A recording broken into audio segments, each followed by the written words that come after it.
Let me tell you a little story. Oh, I got a quest to try to get the most life out of my new tires. And one thing is, try to keep, well, for long-term storage anyway, is not to have the tire sitting for a long period of time with that big bulge in it with all the weight sitting on it constantly. Because unfortunately for this season, this thing's been sitting for 8 months because I knew it would with COVID and all that stuff going on. Our travel plans have all been interrupted. So I'm hoping next year we'll get back on the regular routine and hit the road. So anyway, I came up with a plan. It took a little strategy to get it to where I wanted it to be, to get the tires off the ground safely for storage. So my first thought, when you see the tires here, I got them just a little bit off the ground, that's all it takes. So my first thought, because some people just use the hydraulic jacks, but that's not a good idea. Of course, I don't think it's a good idea, especially trying to get them, because you can do that, just like I got some blocks here. Now, the way the RV is not sitting on those jacks, it's just barely sitting there. I'll show you that here in a second. But one reason why you don't want to try to use your jacks only to raise the wheels off the ground, because I've seen this happen before, is you could have a hydraulic line fail, and if only one line fails and one jack drops, you're going to put the RV in a bad twist. And I've seen it where it actually would break the windshield. A buddy of mine, that happened to his. His wasn't a long-term storage solution. He was just camping, and he went away from the campground, came back, and his front windshield was broken, and also found that the hydraulic oil was all over the ground, and one of the lines had busted, put the chassis in a hard twist, and that's what happened. So that's one reason. Of course, probably stress in the hydraulic system, having all that weight on there for 8 months. I don't know if it's a good idea or not, but I didn't think it was. So here's what I came up with. So first thing I said, okay, I'll just get me some heavy duty jack stands. So I found me some used ones here. These are 12-ton capacity. I said, okay, that'll work great. And it sort of did. So here's, because what I first did, I went back here, and they do work great for the rear. You can see what I've done. I'll crawl under here for you.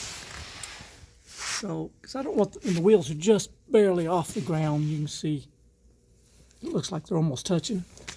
But you see, the fact I had to take the little, there you can see it out there, that white metal piece, I had to take them out. And I put a 1/4-inch piece of metal shim in there, put that and put them right underneath the axle tubes. Because that's where we want to support. We don't, what I learned this the hard way is, we do not want to support from the frame, because that changes everything. So my first thing I did, I came up with put the jack stands on the back axle. Then I went up front, and that's when I had a problem. Let's go up front. Okay. So when I went up front, I took this other pair of jack stands, and I thought, okay, well, I can't put it underneath the axle because it had my wheels. I'd be a foot off the ground. So I said, okay, I'll just come right back behind the leaf spring here and sit the jack stands right here, as close as I could to the front. So I have the jack stands here, and so then I raised up the hydraulic jacks. So then everything was sitting on the jack stands. The axle was supported by the jack stands. The frame was supported by the jack stands. But then that's when I noticed something that wasn't good. Let me show you what I noticed. Because after I did that, I came around. I went to open my door, and it absolutely would not open. It was in a horrible bind. I finally did get it to open, and it was like a half-inch difference from the paint line. It was in a really bad way. So what was happening, because I had the jack stands probably about back here somewhere, so we had all the weight of the engine hanging off past the jack stands, and it was flexing the frame rails. It was pulling on the frame so much, it was causing this door to drop about a half-inch. And also, you can imagine what else it was doing. It was pulling on the cap, pulling on the roof, pulling on the walls. It was probably stressing everything out. So it was only that way for a few minutes, and I come up with another strategy. So I knew the jack stand wasn't going to work that way on the frame. So I said, okay, what else am I going to come up with to get those wheels safely off the ground? So then I got to thinking about these leveling blocks that we use. Of course, we put those underneath our jacks all the time to, when we're on a slope or something like that, we need to make up for some space. or if you're on blacktop and you don't want to sink in the blacktop. So, but I didn't know what its capacity was. So now these are the Lynx levelers that I use. Now, I don't know about other brands, but I know with Lynx, they'll support up to 40,000 pounds. So that's super, 40,000 pounds on the W24 workhorse chassis, so around 24,000 pounds. That's perfect. And so that's what I've come up with, and I'll show you how that's worked. And that's been my solution. So here's what I did. Get under here. Okay, because you can see what I did. Because I put me a couple, just 2x6s, not 2x6s, probably about 2x10s, just enough to get the wheels off the ground high enough where I could get the Lynx levelers in place. And then I put that piece of wood there because I didn't want that axle just resting on that plastic. It would probably freak it out. That block of wood helps distribute the load. Now I do have the jacks down, but they're just barely touching. They're not really supporting anything, but it's kind of an extra safety feature because I'm always under here looking around, tinkering around anyways. But that's worked out well for me as a long-term storage solution, and to keep my wheels off the ground and keep the bulge out of the tire, and hopefully get a little longer life out of them.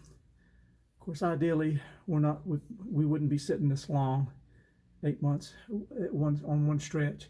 Actually, it was easier before I had the storage building. I always had it parked in the driveway. I was always driving it, moving around. If I wanted to go get a gallon of milk, I'd use the RV. When you get an RV, you just, for any excuse to drive it, you want to drive it. So, but now that's in the storage building, it's a little bit more of an effort to get in and back out and all that stuff.